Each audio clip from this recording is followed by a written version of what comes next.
So let us now develop the general formula for stress strain. For the general formula for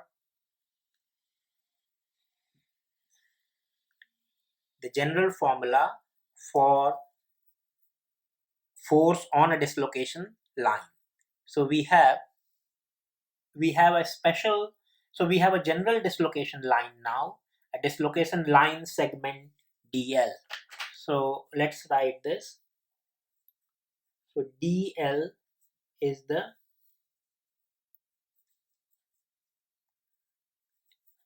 general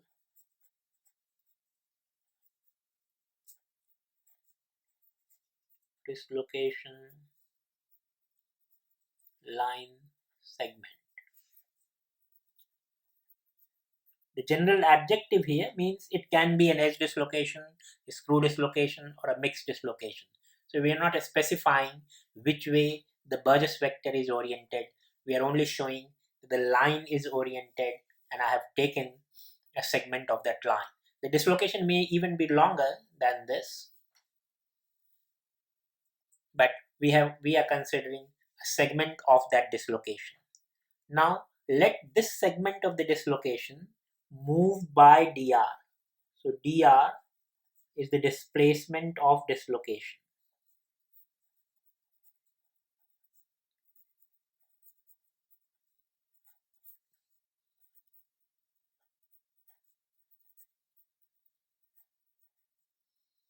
So in this movement, when the dl segment moves dr, it sweeps this blue area. The dislocation sweeps this blue area dA given by dl cross dr. And the normal to this swept plane, the plane normal n, is the unit normal n, is this vector dl cross dr divided by its magnitude. So we have the unit vector there. Now the tangent vector to the, let us say that the tangent vector to the dislocation line T unit vector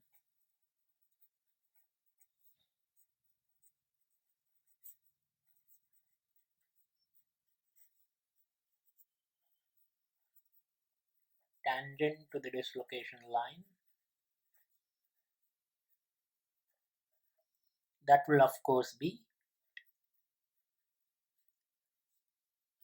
the vector dl by its magnitude.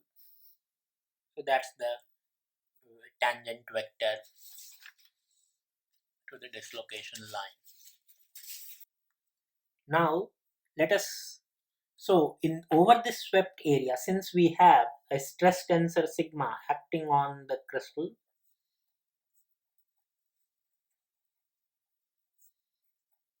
this is the stress tensor. So due to this stress tensor, there will be over this area dA, there will be a traction. So let us call that T the traction vector.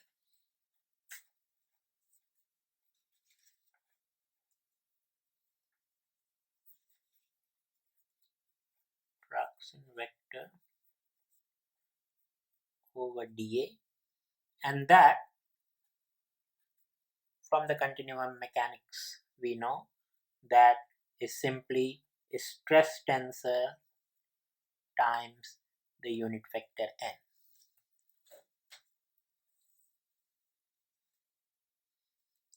Now this traction vector, which is force per unit area, acts over this area, and this force per unit area is acted upon by a crystal. So this is force per unit area by crystal above dA on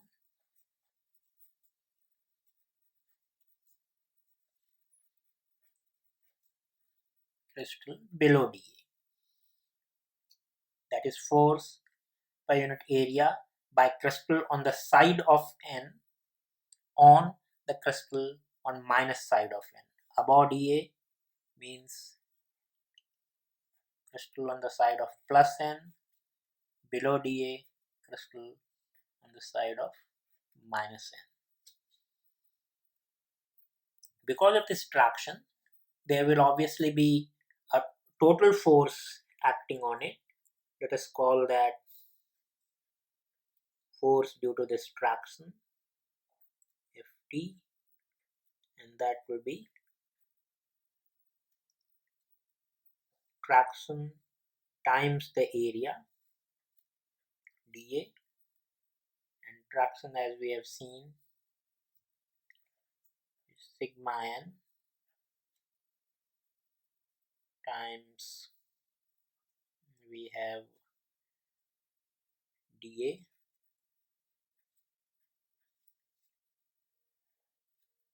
so sigma, if we use n from here,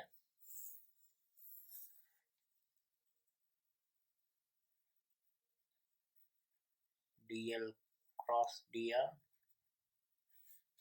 divided by the magnitude dl cross dr,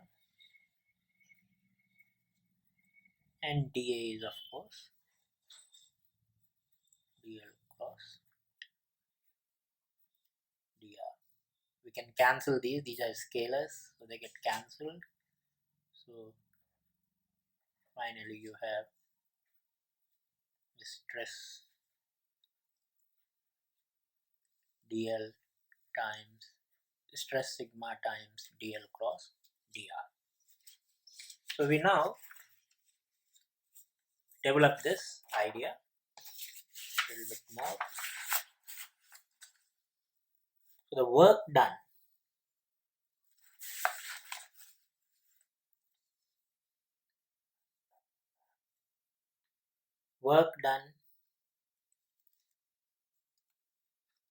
on the crystal, and I call this work done internal due to the traction.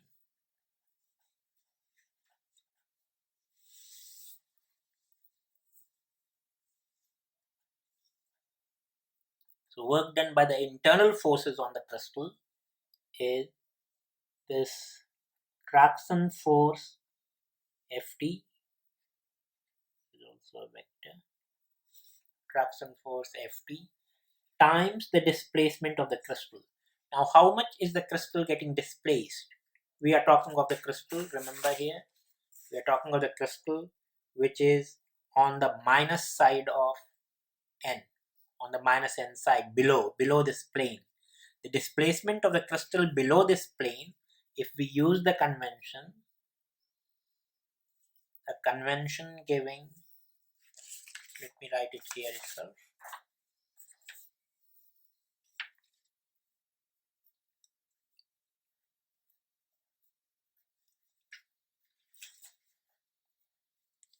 a convention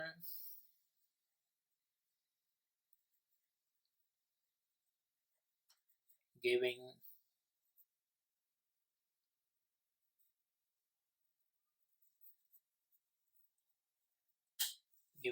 parallel T and B for left-handed screw dislocation. This is important, at what convention we are using, and for T and B. And this convention can always be specified by giving the orientation or relationship of T and B with respect to a right-handed or a left-handed screw dislocation. So our convention we are using here is that T and B are parallel for left-handed screw dislocation. In this case,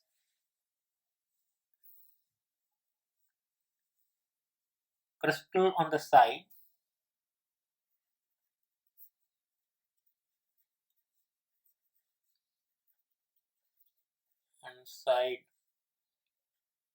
minus N that is minus dl cross dr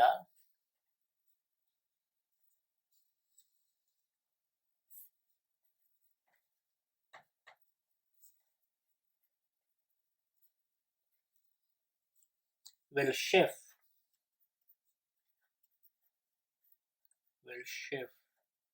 by plus b.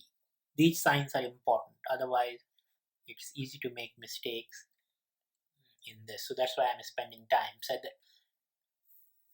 that what is our convention, and then based on this convention, which side the crystal, when it slips, it always slips in both sides. If you see our original figure,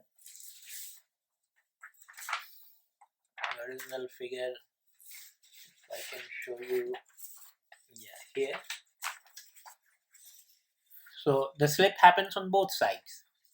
The top half slips to the right, means bottom half shifts to the left. So we have to be careful that which side of the crystal is moving in the Burgess vector direction and which half is moving opposite to the Burgess vector. With this convention, the lower half will shift in the Burgess vector direction. And since this force, traction force, also we found for the lower half, so we can just write this Ft dot B. And if you remember what we developed for Ft,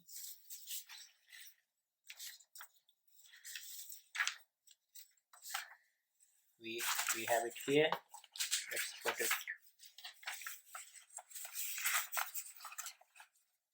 it there, Ft. So Ft was sigma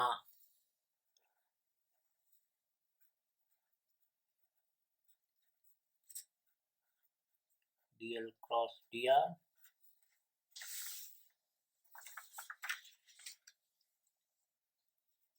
dot b. So this was all from our physical understanding. Now we will use some mathematical steps to simplify that. So the first thing which we will do is to change the position of these two vectors, dl cross dr and b. So we can write this as sigma b dot dl cross dr. This is using a property that for any symmetric,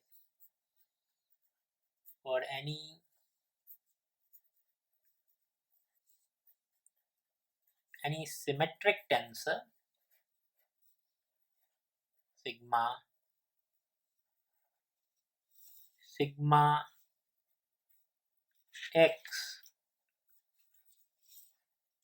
x dot y can always be written as sigma y dot x. So they can be interchanged. So this is the interchange we have done. We have interchanged b sigma dl cross dr dot b becomes sigma b dot dl cross dr using this property. Now we further modify this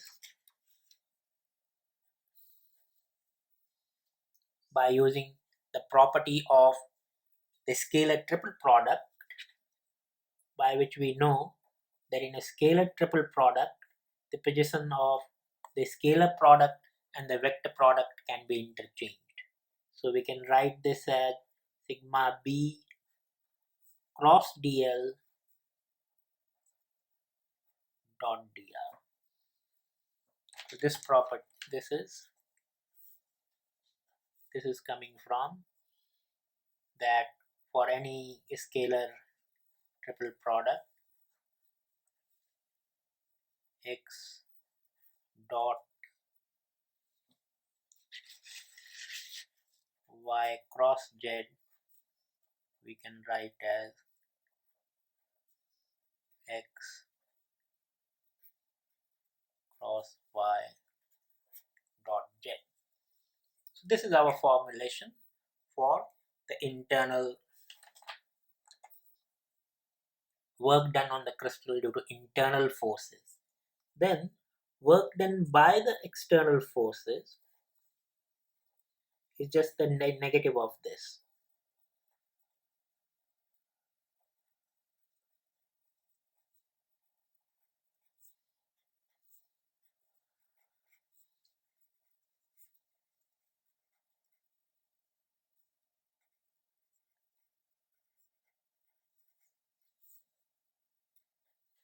So we can write sigma b cross dl dot dr, or we can absorb sigma in the cross product by changing the position of the two vectors sigma b and dl dot dr. So this is half the work done. We have found what is the work done by the external forces on the crystal. The next step will be to find out what is the work done on the dislocation line by the forces on the dislocation. So you want to find work done on the dislocation line.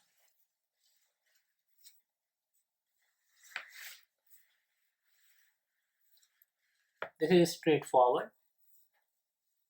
Now FL is the force per unit length of the dislocation line. Since it is per unit length, to get the total force, we multiply it by the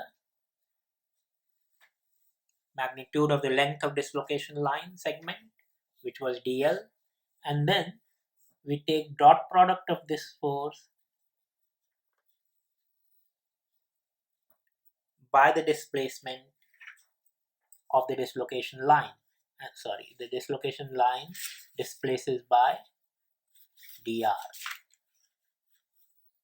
So we have this as the work done on the dislocation. And since the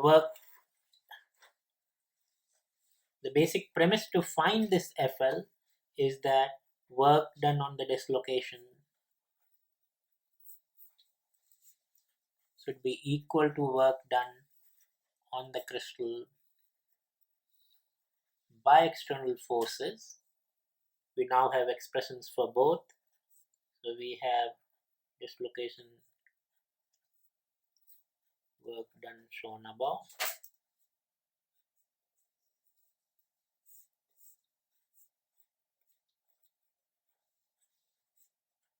And we have developed this one just now, as you can see from here, work done on the external force. So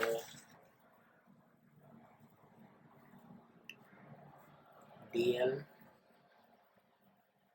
cross sigma b dot dr. Now, in this dot product, remember dr is arbitrary because we can let the dislocation move through any displacement. So, since dr is arbitrary,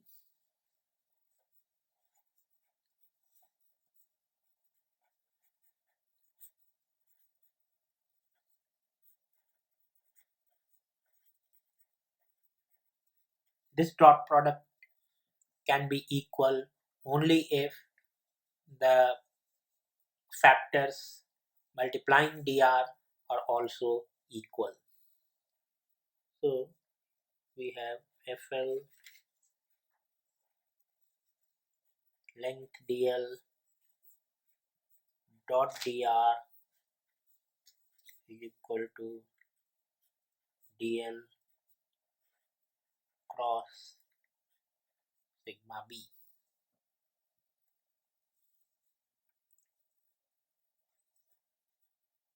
Sorry.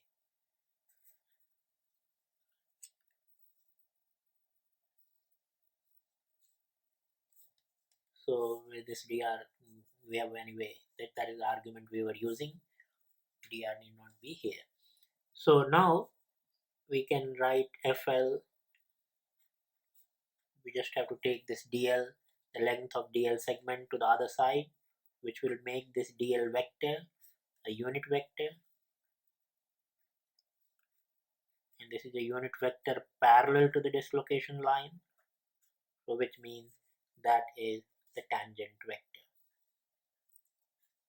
So which means this is the unit tangent vector cross sigma b. So this is our final expression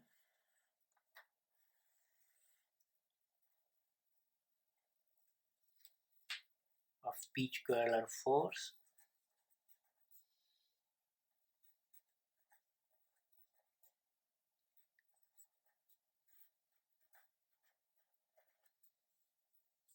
Remember, FL is the force per unit length on the dislocation line. Let me write this again. Force per unit length on dislocation. T is the unit tangent vector.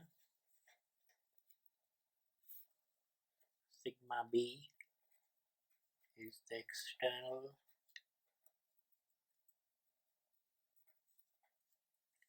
stress, and b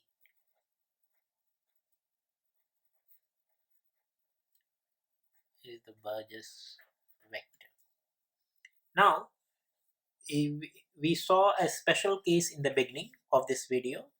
We just want to verify whether this general expression also leads to that special case.